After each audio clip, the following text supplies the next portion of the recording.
Hello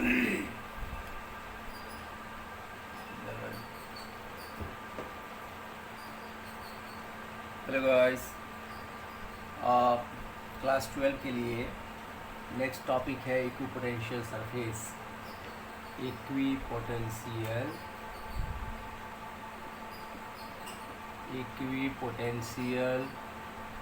surface. Equipotential surface, ठीक है। जैसा कि नाम से ही समझ में आ रहा है, इक्वी मतलब एक समान, पोटेंशियल मतलब पोटेंशियल, इलेक्ट्रिक पोटेंशियल, सरफेस जिस सरफेस पर पोटेंशियल हर एक जगह पर एक ही हो वैल्यू। जैसे मान लो कि स्फेरिकल कंडक्टर है ये मेरा पास, ठीक है। इसको चार्ज हमने क्यू दिया है और इसकी ये रेडियस है, सपोज मान लो ये कैपिटल आर है। तो potential due two point charge, एक पॉइंट चार्ज के चलते पोटेंशियल कितना होता है, तो V इक्वल टू के क्यू अपॉन आर होता है ना। और V इक्वल टू के क्यू अपॉन आर होता है। और दूसरा इसी से समझ लीजिए, यहाँ से क्या मिल रहा है, V प्रोपोर्शनल 1 अपॉन आर, मतलब आर बड़ा होगा V कम होगा, आर छोटा होगा V ज़्यादा होगा। ये दिमाग में रहे आपका।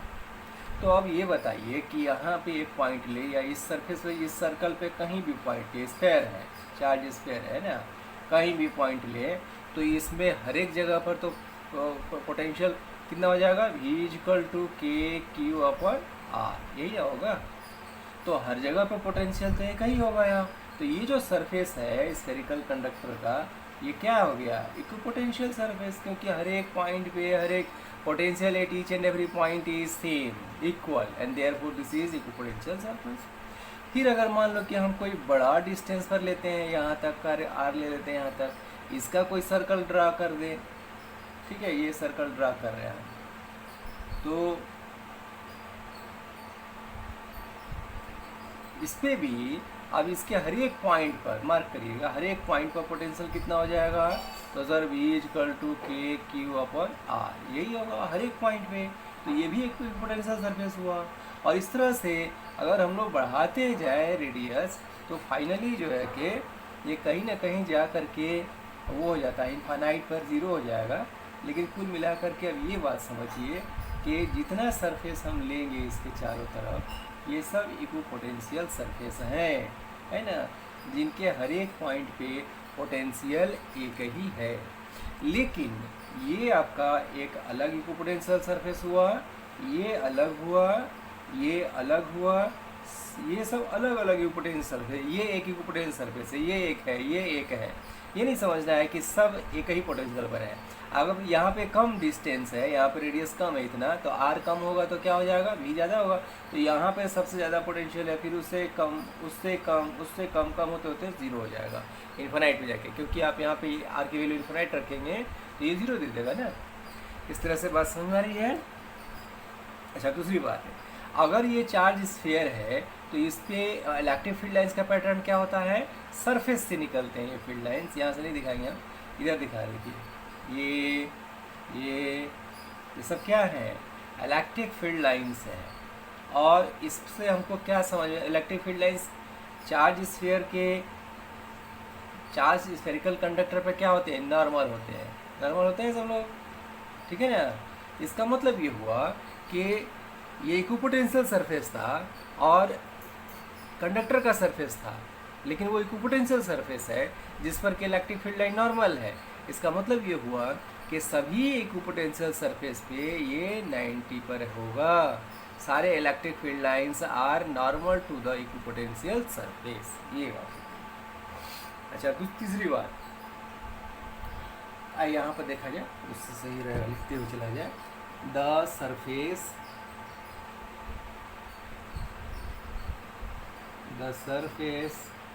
at which electric potential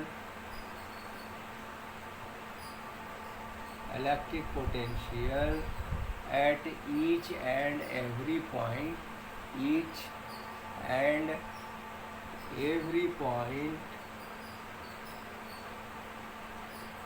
be the same is called equipotential surface, equipotential surface ये। और इस पर कॉन्सेप्चुअल क्वेश्चन ज़्यादा आते हैं, और कॉन्सेप्चुअल क्वेश्चन में ग्राफ से भी लेकर के क्वेश्चन आते हैं, वो सबको अगले वीडियो में दिखाएंगे। पहले हम लोग आज इसको डिस्कस कर लें। अब यहाँ पे इम्पॉर्टेंट बात नोट किया जाए, प्रॉपर्टीज़ ऑफ इक्विपोटेंशियल सरफेस क्या होती हैं। प्रॉपर्टीज़ ऑफ इक्विपोटेंशियल सरफेस, ये जितना प्रॉपर्टीज़ बताएंगे सबसे कॉन्सेप्चुअल क्वेश्चन पूछे जाते हैं। पहली बात ये आ रही है कि electric field lines are normal to the equipotential surface. ठीक है, इलेक्ट्रिक फील्ड लाइंस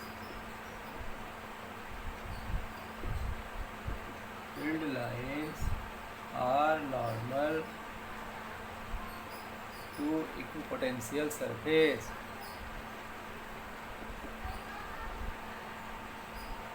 ये ठीक है, इक्विपोटेंशियल सरफेस में नॉर्मल होते हैं। दूसरा, अगर ये चार्ज मान लीजिए मेरे पास एक है Q नॉट को इस इक्विपोटेंशियल सरफेस पे या किसी पे भी इस पॉइंट से एक पॉइंट से दूसरी जगह ले जाए, तो यहाँ और यहाँ के बीच पोटेंशियल डिफरेंस क्या है। सपोज मैं इसे यहाँ ले गया, तो यहाँ ले जाने में आपका यहाँ का पोटेंशियल यहाँ का पोटेंशियल डिफरेंस देखा जाता है, और उस पोटेंशियल डिफरेंस को वर्क का फार्मूला होता है आपके पास Q into delta we, potential difference. तो जो पोटेंशियल डिफरेंस होगा यहाँ रख दीजिए, तो वर्क कितना हुआ इस Q नॉट चार्ज को यहाँ से यहाँ ले जाने में, या यहाँ से यहाँ या यहाँ से यहाँ कहीं भी, तो निकल जाएगा। तो आप ये देखिए कि क्योंकि potential difference between the 2 point on equipotential surface तो जीरो है, क्योंकि सारे पॉइंट पर एक ही पोटेंशियल है, तो ये आपका वैल्यू जीरो होगा, तो वर्क डन जीरो होगा। इसका मतलब हुआ कि चार्ज को एक पॉइंट से दूसरी जगह कैरी करने में कोई वर्क नहीं होता है। No work is done in carrying charge from one point to other on equipotential surface। यहाँ कारण दे दीजिए, बिकॉज पूछेगा तो कारण दीजिएगा। W is equal to Q into delta V, और यहाँ दिखा दीजिए Q into zero since delta V is equal to zero on equi surface, है ना। इक्वी सरफेस पे ये ज़ीरो होता है, तो टोटल वर्क हो गया ज़ीरो, प्रूव हो गया। अच्छा, अब तीसरी प्रॉपर्टी आ रही है कि तीसरी प्रॉपर्टी को है, तीसरी प्रॉपर्टी आ रही है कि दो इक्विपोटेंशियल सरफेस कभी एक दूसरे को इंटरसेक्ट नहीं करेंगे। Two equipotential surface do not intersect each other.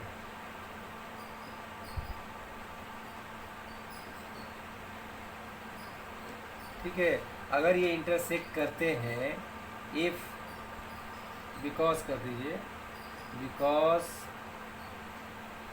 ये सरफेस अगर 10 वोल्ट पर है तो ये 9 वोल्ट पर होगा, क्योंकि डिस्टेंस बढ़ रहा है तो पोटेंशियल घटेगा। ये 9 पर है तो ये 8 पर होगा। तो जब ये पोटेंशियल अलग अलग हो रहा है और जब ये दूसरे को कट कर देंगे, तो जो इंटरसेक्शन पॉइंट होगा, ये दो आपका सरफेस ले रहा हूँ मैं। सपोज एक इक्विपोटेंशियल सरफेस ये है और ये दूसरा है, this is first, this is second. अब ये 9 वोल्ट पर था और सपोज ये 10 वोल्ट पर था, तो ये जो पॉइंट सब सरफेस है, जगह है, ये तो कॉमन है दोनों पे। तो अब यहाँ 9 वोल्ट होगा या 10 वोल्ट होगा, ये गलत हो जाएगा कॉन्सेप्ट, ये पॉसिबल ही नहीं है। इसका मतलब है कि because each of equi surface, equi potential surface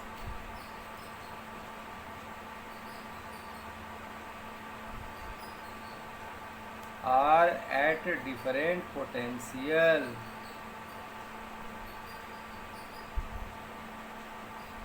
potential, ये दोनों सब अलग अलग डिफरेंट पोटेंशियल पर होते हैं, इसलिए ठीक है, ये बात हुई। अच्छा, एक प्रॉपर्टी अभी इसमें और आ रही है, और वो क्या है वो देखा जाए।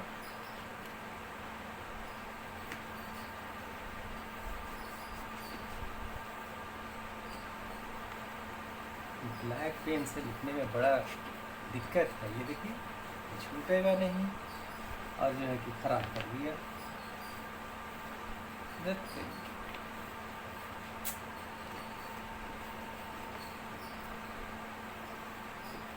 अच्छा था रूही से लिखा जाता है। अच्छा, नेक्स्ट टाइम इसको हटा देंगे। अब तो ये काला से हो गया, काला से लिखा जाए नहीं तो दिक्कत होगा। और ये फोर्थ पॉइंट यहाँ डाल रहे हैं, वो क्या कि जहाँ जहाँ इलेक्ट्रिक फील्ड स्ट्रॉन्ग होगा वहाँ इक्विपोटेंशियल सरफेस का बीच का डिस्टेंस कम होगा। जैसे मान लीजिए कि यही आपका चार्ज, पॉइंट चार्ज को भी लेके करेंगे तो यही आएगा, और स्फेरिकल कंडक्टर को लेके लेंगे तो यही आएगी। अब ये पॉइंट चार्ज है, तो नज़दीक जो सरफेसेस हैं, यहाँ का सरफेसेस से जो फील्ड लाइंस निकल रहे हैं इससे ऐसे, ये सारे फील्ड लाइंस जितना आगे जाएंगे ये तो वीक होते जाते हैं ना। इसका मतलब क्या हुआ कि नज़दीक सतह पे, नज़दीक पॉइंट पे इलेक्ट्रिक फील्ड स्ट्रॉन्ग है, और दूर जा कर के इलेक्ट्रिक फील्ड वीक है। ठीक है, तो अब ये कहा जाए कि ये अगर आपका इक्विपोटेंशियल सरफेस है, ये तो ठीक है, यहाँ पर स्ट्रॉन्ग इलेक्ट्रिक फील्ड है, फिर उसके बाद थोड़ा घट गया, फिर घट गया, घटता जाएगा। अगर यहाँ कोई इक्विपोटेंशियल सरफेस लेंगे हम लोग, तो जितना दूर जाएंगे ये इक्विपोटेंशियल सरफेस का बीच का डिस्टेंस घटता जाएगा। ये आपका वीक फील्ड बन रहा है। इसी तरह से यहाँ भी आएगा। ये देखिए एक सरफेस बना इक्विपोटेंशियल सरफेस, फिर दूसरा बनेगा इलेक्ट्रिक फील्ड। यहाँ स्ट्रॉन्ग है तो यहाँ पर आप नज़दीक रखिए इन दोनों को, लेकिन जहाँ वीक है इसको दूर करते जाइए, आप दूर करिए इसे। ये बात है। एस यहाँ पे दिखा दीजिए, E = -dV/dr का फॉर्मूला आपके पास है। ठीक है, ये इलेक्ट्रिक फील्ड स्ट्रॉन्ग होगा, dr कम होगा इक्विपोटेंशियल सरफेस में। The equipotential surface are closer नज़दीक होंगे, मतलब इसकी वैल्यू कम होगी कहाँ, जहाँ इसका वैल्यू ज़्यादा होगा। Closer at places where E is strong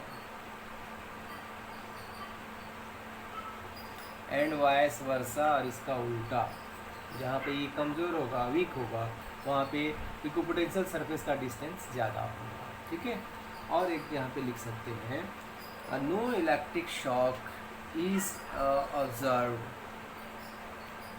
no electric shock is observed on equipotential surface, क्योंकि पोटेंशियल डिफरेंस नहीं है। Equipotential surface as there is no potential difference,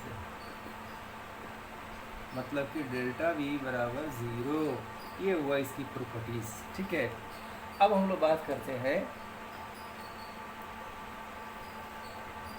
मिटता नहीं है, इसको ठीक से मिटा ले। नेक्स्ट अब हम लोग बात करते हैं कि कुछ चार्ज कॉन्फ़िगरेशन के चलते इक्विपोटेंशियल सरफेस का पैटर्न आप ऐसे लिख दीजिए, some pattern of equipotential surface.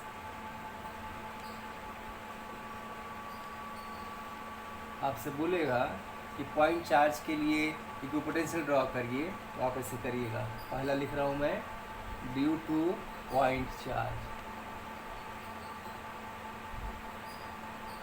Point charge का मतलब Q है ना, तो क्या करिएगा, ये पॉइंट चार्ज दिखा दीजिएगा और आप फील्ड लाइंस ड्रॉ कर लीजिए। फील्ड लाइंस ड्रॉ कर लिए। आप जानते हैं कि फील्ड लाइंस पे वो क्या होते हैं, इक्विपोटेंशियल सरफेस नॉर्मल होते हैं। तो जब यहाँ पे सर्कुलर हम ड्रॉ करेंगे तभी तो ये नॉर्मल होगा ना, सारा का सारा फील्ड लाइन। तो एक सरफेस दिखाइए, ये दूसरा इक्विपोटेंशियल सरफेस हो गया, ये तीसरा हो जाएगा। ठीक है, इस तरह से कई आपके खींच सकते हैं। आप बताइए, equipotential surface are concentric circle, equipotential surface are concentric circle, are concentric, एक ही सेंटर पर है सब। ठीक है। अच्छा, अब दूसरा चीज़ आपसे पूछा जाएगा कि electric field is directed along x axis या वाई एक्सिस या जेड एक्सिस। आपको बता दें, मान लीजिए कि आपको वाई एक्सिस दिया है, ठीक है ना, इक्विपोटेंशियल सरफेस ड्रॉ करेंगे। तो करेंगे क्या, आप यहाँ पे 3 एक्सिस दिखाएं, लेट एक्स वाई जेड, ठीक है। और इक्विपोटेंशियल सरफेस पे जब इलेक्ट्रिक फील्ड डायरेक्टेड है, किधर है आपका इलेक्ट्रिक फील्ड डायरेक्टेड है, ई वाई मतलब इधर, तो इस पर तो इक्विपोटेंशियल सरफेस नॉर्मल होना चाहिए। तो आप ये पैरेलल प्लेन खींच दीजिए, देखिए 1 2 3 एट्सेट्रा, क्योंकि सब पे ये इलेक्ट्रिक फील्ड जो है वो नॉर्मल है ना। ये बात हो गई, ये सारे इक्विपोटेंशियल सरफेस हो गए। उसी तरह से थर्ड में यहाँ दिखा रहा हूँ कि Q not placed at origin पर रखा है, तब खींचिए, ड्रॉ करिए। फिर आप दिखाइए ऐसे, ये एक्स, ये वाई, ये जेड और क्यू नॉट यहाँ पे दिखाइए ओरिजिन पे। तो जैसे ये तो एक पॉइंट चार्ज है, जैसे पॉइंट चार्ज का मैंने खींचा है, ड्रॉ किया, वैसे यहाँ खींच देंगे, सिंपल। ये आपका ऐसे ऐसे ऐसे ड्रॉ कर दीजिए, सारे इलेक्ट्रिक पोटेंशियल सरफेसेस होंगे। ठीक है। उसी तरह से फिर एक आ रहा दिमाग में, वो चौथा है, वो क्या कि यूनिफॉर्म इलेक्ट्रिक फील्ड दिया है आपको, यूनिफॉर्म इलेक्ट्रिक फील्ड पे खींचिए। तो यूनिफॉर्म इलेक्ट्रिक फील्ड कौन होता है, ये पैरेलल लाइन खींच दीजिएगा, ये दिखाते हैं, स्पेसिंग सेम होना चाहिए, ध्यान रहे बात, ये स्पेसिंग सेम होना चाहिए। ये आपका electric field uniform electric field का साइन है। इस पर बोला है आपसे इक्विपोटेंशियल सरफेस ड्रॉ करिए, है ना। तो आप इक्विपोटेंशियल सरफेस ये पे इलेक्ट्रिक फील्ड क्या होता है, नॉर्मल होता है। तो आप फिर यहाँ पे प्लेन डालिए, 1 2 3, इस तरह से ये सब आपके इक्विपोटेंशियल सरफेस है। आप यहाँ पे दिखा दीजिए कि sir all of these are equipotential surface.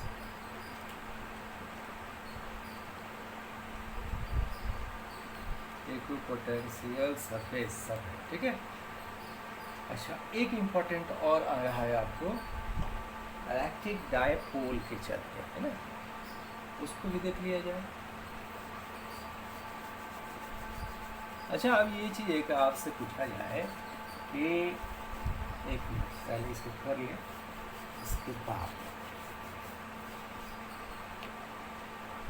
ये देखिए, ये 5th है, ड्यू टू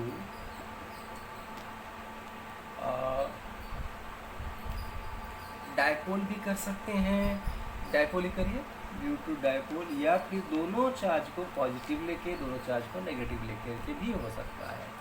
हम यहाँ डायपोल लेके चल रहे हैं, ये माइनस चार्ज और ये प्लस चार्ज, ठीक है। पहले तो फील्ड लाइन्स ड्रॉ कर लीजिए, और फील्ड लाइन पे इक्विपोटेंशियल सरफेस नॉर्मल होते हैं, तो नॉर्मल ड्रॉ कर दीजिएगा। वैसे सरफेस ड्रॉ करिएगा जिस पर कि इलेक्ट्रिक फील्ड लाइन्स नॉर्मल दिखने लगे, बनने लगे। तो पहले आप इलेक्ट्रिक फील्ड लाइन्स दिखाइए, इससे फील्ड लाइन्स निकलते हैं, ठीक है ना, ये निकला और ये इसको अट्रैक्ट कर लिया। इसका फील्ड लाइन्स ये वाला इधर जाना चाह रहा था, बट ये इसने अट्रैक्ट कर लिया, ये भी निकल गया, अट्रैक्ट कर लिया। फिर ये दिखा दीजिए, समझ में आ रहा सबको, बिल्कुल समझ में आ रहा होगा। ये और कुछ फील्ड लाइन्स ऐसे आते हुए दिखा दीजिए। ये इधर से निकला था जो, वो आपका जा रहा, इसमें इंटर कर रहा है और यहाँ से निकल रहा है, ठीक है। अब इक्विपोटेंशियल सरफेस ड्रॉ करिए। आप जानते हैं कि पॉइंट चार्ज के चलते इक्विपोटेंशियल सरफेस कैसे होते हैं, कंसेंट्रिक सर्कल होते हैं। तो एक यहाँ से ये मैंने ड्रा किया, ध्यान देना है, ठीक है। अब दूसरा जब ड्रॉ करेंगे तो यहाँ पर ये फार्मूला पर आपको ध्यान देना है, dV/dr, ठीक है। जहाँ ये स्ट्रॉन्ग होगा इसकी वैल्यू कम होगी, ठीक है। तो अब ये बताइए, यहाँ पर इलेक्ट्रिक फील्ड लाइन्स तो आपके स्ट्रॉन्ग हैं। अगर सिर्फ पॉइंट चार्ज होता तो मैं इस तरह से ड्रॉ करता, सबको इक्वली खींच देता। लेकिन यहाँ पे क्या है कि यहाँ इलेक्ट्रिक फील्ड स्ट्रॉन्ग है, यहाँ वीक है, क्योंकि फील्ड लाइन्स कम है, यहाँ कम है, यहाँ स्ट्रॉन्ग है। तो ऑटोमेटिक ये जब ड्रॉ करेंगे तो ये इसके क्लोज रखेंगे। देखिए ऐसे ये क्लोज हो रहा है और यहाँ से बढ़ाइए डिस्टेंस, देखिए डिस्टेंस बढ़ गया, देखिए बढ़ गया। यहाँ का डिस्टेंस ज़्यादा है, यहाँ का डिस्टेंस कम है। और फिर उसी तरह से दूसरा भी ड्रा कर दीजिए, सेम पैटर्न में ऐसे पड़ जाएगा। और इसी तरह से इधर ड्रा कर दीजिए, इधर का नज़दीक, इधर का दूर, ठीक है, नज़दीक, इधर का दूर। इस तरह से इनसे मिलकर के जो फाइनल पैटर्न बनता है वो आपका दूर भागेगा, यहाँ नज़दीक आएगा।